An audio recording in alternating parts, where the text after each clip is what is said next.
or read in the newspaper. Boyd says he doesn't really care where Watson's trial is eventually held, just so it isn't held in California. In the meantime, Watson follows the progress of the proceedings in Los Angeles from the Collin County Courthouse. This is Gene Thomas, Channel 8 News on the Move in McKinney.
A definition of a birth defect is a malformation or defect in body chemistry, except those injuries occurred at birth itself.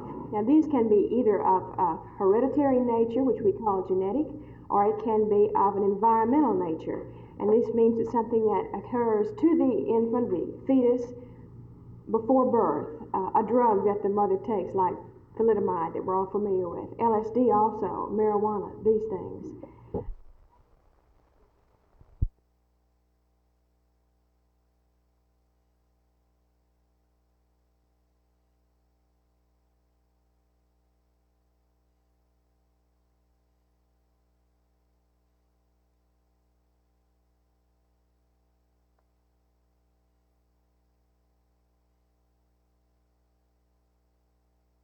The title of this meeting is the Superintendent's Conference. Just what is your message to the principals? Well, we would have as one goal the maintenance of our present District Communications Committee. That's a committee, as you know, in which all employee groups have representation, a group that meets regularly to discuss common problems. We would hope to expand that and have as our goal the establishment of a teacher advisory group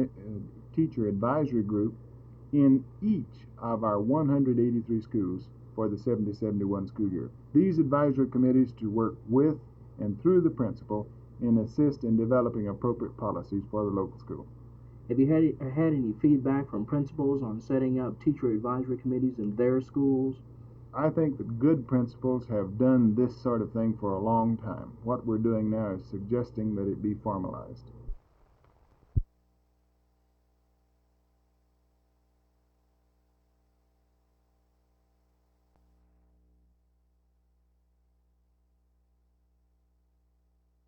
While President Nixon's statement about the Manson trial has caused spectacular events to occur in that courtroom in Los Angeles and affected possibly some of the jurors and all of the defendants and witnesses, one might wonder whether it's affected Charles Watson.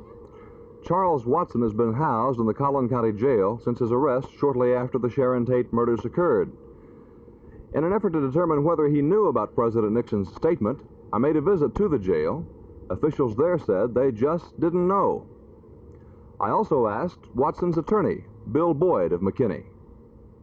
I feel like that in Watson's case, it will make it even more difficult than it already was for him to find a jury in the state of California that can judge his case based on the evidence.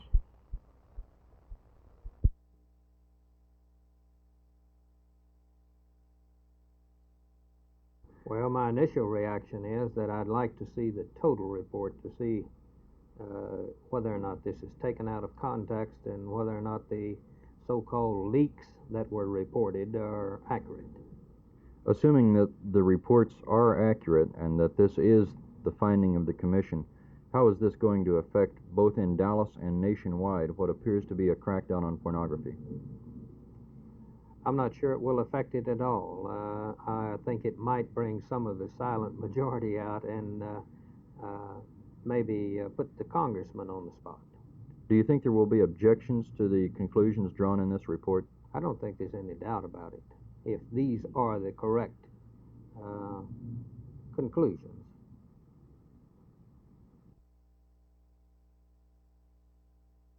Mr. Speaker, we have one of the committees of the House that will be coming to Tarrant County very shortly. Would you care to tell us about it? Art, it's a pleasure to tell you about it. Some weeks ago, you and I visited concerning this committee, and Representative Joe Allen's committee on juvenile problems, juvenile crime, and mentally retarded will be holding a hearing in Tarrant County in the very near future. I've talked to my chairman about this matter. I know there's a certain amount of interest in Tarrant County on this particular subject, and this is kind of the way we like to handle these interim committees. We like to get as much material, as many facts, and we're looking for good witnesses.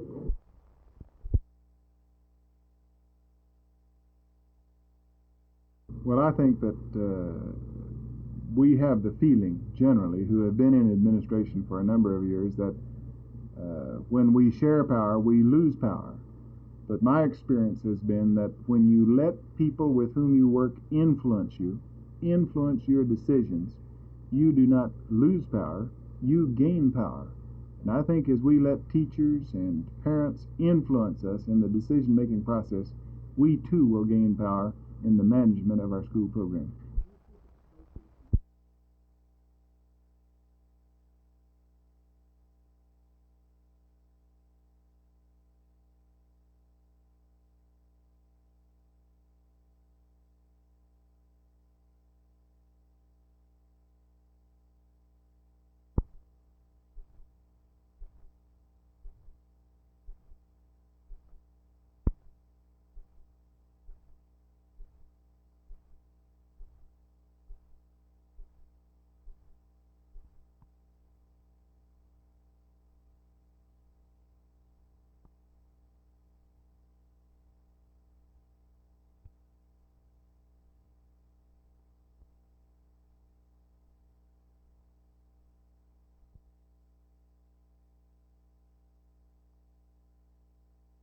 Six Flags Mall is the largest shopping center in Tarrant County, the area's first regional shopping facility, and the second largest such complex in Texas.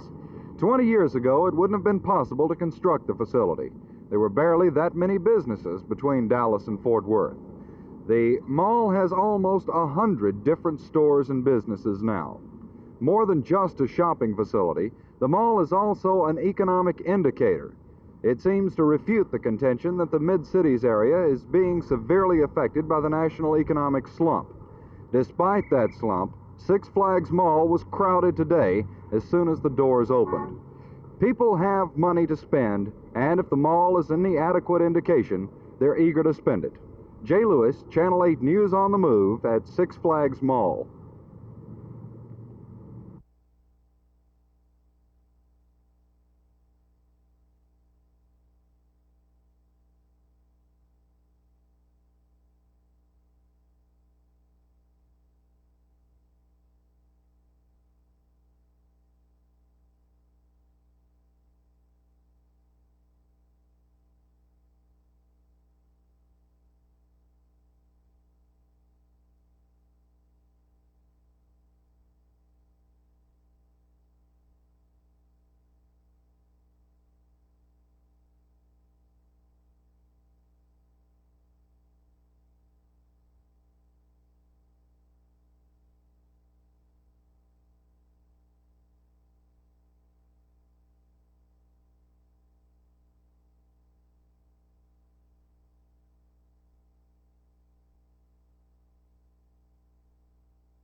and the freedom of choice plan has not actually been eliminated by the courts. Mr. Couch, has it occurred to anyone that in a lawsuit of this type, that it's the taxpayer paying for both the prosecution and the defense? No, it hasn't occurred to me. I might say here, though, that anytime that you have a government by bureaucracy, then the other entities in the United States would, or any government would have to retaliate if they felt like they were in compliance with the laws that had been passed by the Congress. Yes, there's several reasons for this increase. Number one, the Arlington school is always increasing, and this year we will increase some 100 to 125, maybe 140 new professional personnel, and this of course calls for additional money. The necessary expenditure for more services, the increase in cost of all of these services, and then of course our new salary schedule for all professional personnel and all auxiliary personnel.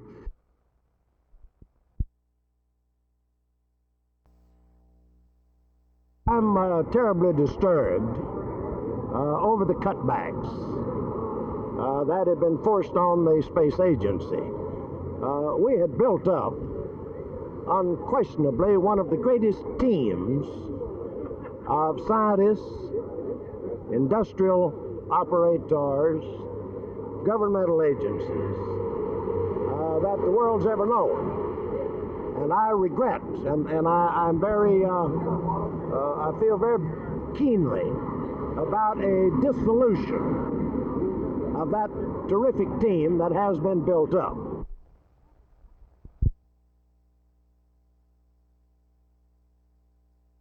We have talked trade a number of times, and I don't want it to appear that I'm saying trade me or pay me. I'm not demanding to be traded at all. I want this thing to be resolved, and like I stated to the Cowboys, and they stated back, that the only way it could possibly resolve is if we come to terms, or if they traded me, and if I retire. They have stated that they are trying to trade me, but they may trade me. So what this means, I don't know. And this is where it stands right now as of this morning, talking with Al Ward. Mel Renfro and Bob Hayes, two Cowboys who've already talked about not reporting to training camp unless they were paid. They are at training camp now, I'm sure, and I have every reason to believe that George Andre, the kind of competitor that you are, you're anxious too to get to training camp. And the Cowboys, is that true? Frank, I really am. I'm ready to play football. Like I said before, I've bent as far as I'm going to bend without breaking. It's a matter of principle now, and I'm sure whatever the Cowboys have got to do, they're going to do, and all I know is I've got to do what I've got to do.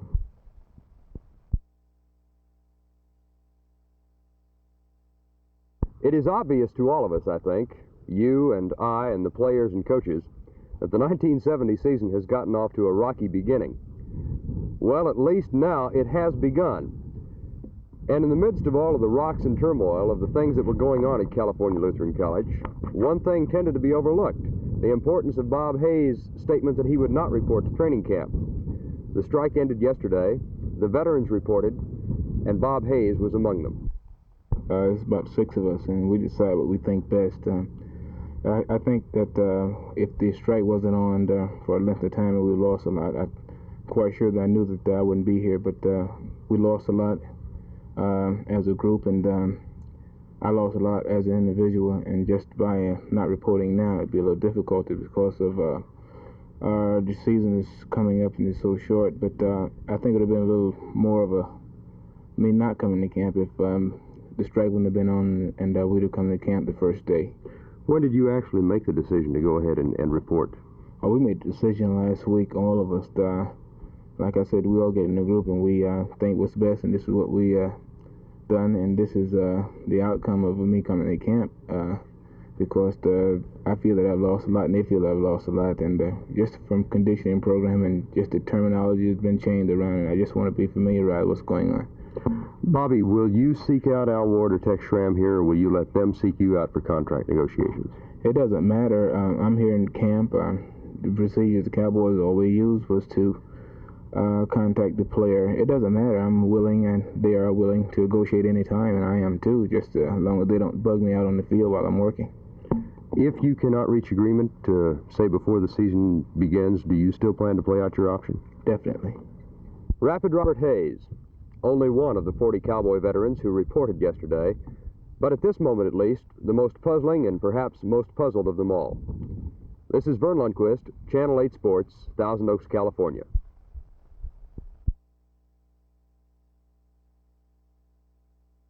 Well, the bill would provide for a commission, an advisory board, if you please, to advise the governor and the legislature on matters affecting children and youth, to make some recommendations as to legislation, to try to give us some order of priorities as to what matters or what legislation should be enacted first, and then second and third, and also to try to formulate other programs that would be of benefit to the children and youth of the state.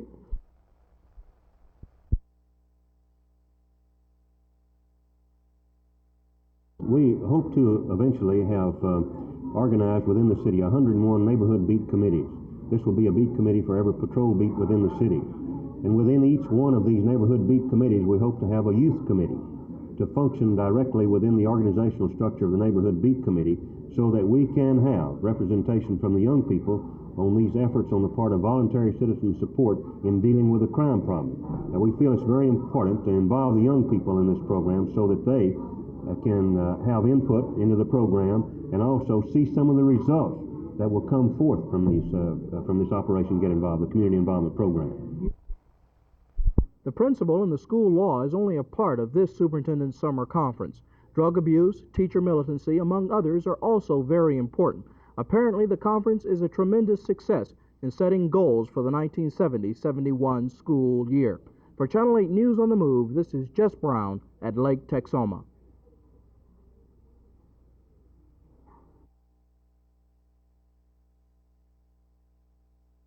Are you concerned about the readiness of the ball club for this first exhibition game?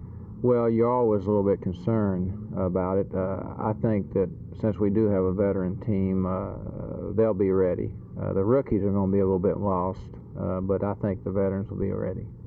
How about the possibility of physical injury, Coach? You always like to have them get a little contact before they actually go into game condition scrimmage. Does that concern you? Well, we'll hit in the next couple of days individually, mostly. We're not going to do any scrimmaging team-wise, but we will hit enough individually to get them their shoulders tuned up and their arms and so on. So I don't think there'll be any problem.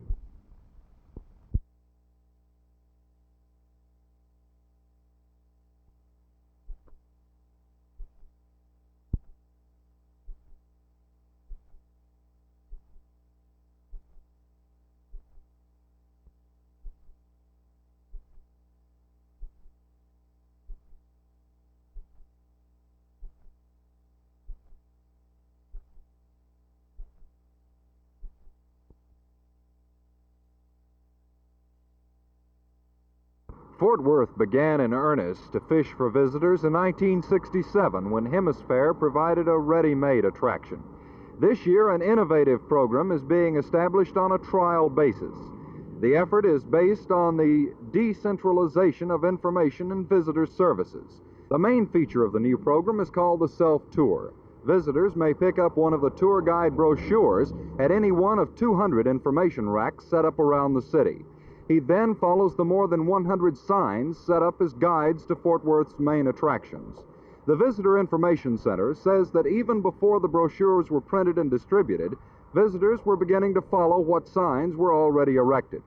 Other parts of the pilot program include a stab at outdoor advertising at points of entry into the city. Chairman Newcomb says that if the program is as successful as predicted, Fort Worth will be a great deal greener in the future. The same color green as dollar bills. Jay Lewis, Channel 8 News on the Move, Fort Worth.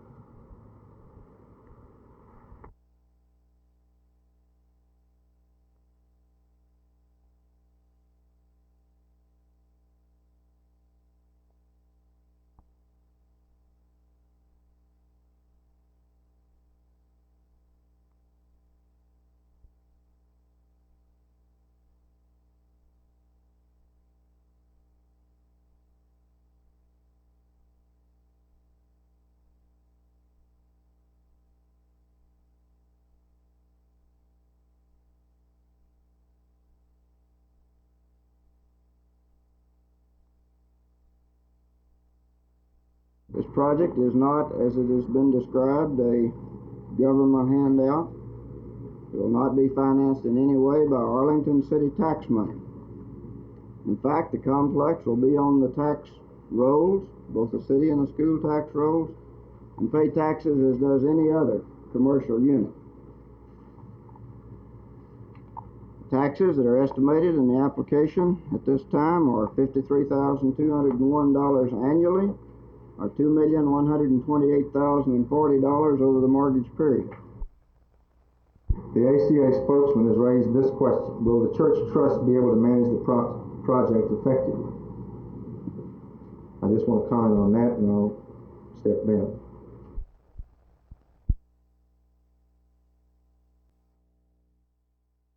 Mr. Couch, was this statement brought about as a result of Friday's meeting with 21 other districts in Houston? No, sir, it was not. What transpired at that meeting? Well, we were discussing the mutual problems and various ways that we might go relative to our hearings that we had in Austin during the past week. Based upon your current plans, do you anticipate the Department of Health, Education, and Welfare now filing a lawsuit against Garland? Well, that's really a toss-up.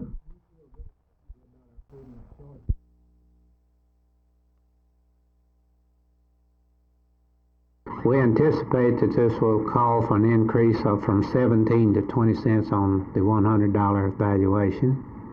When was the last time that the taxes were raised? This past year was raised some 26 cents.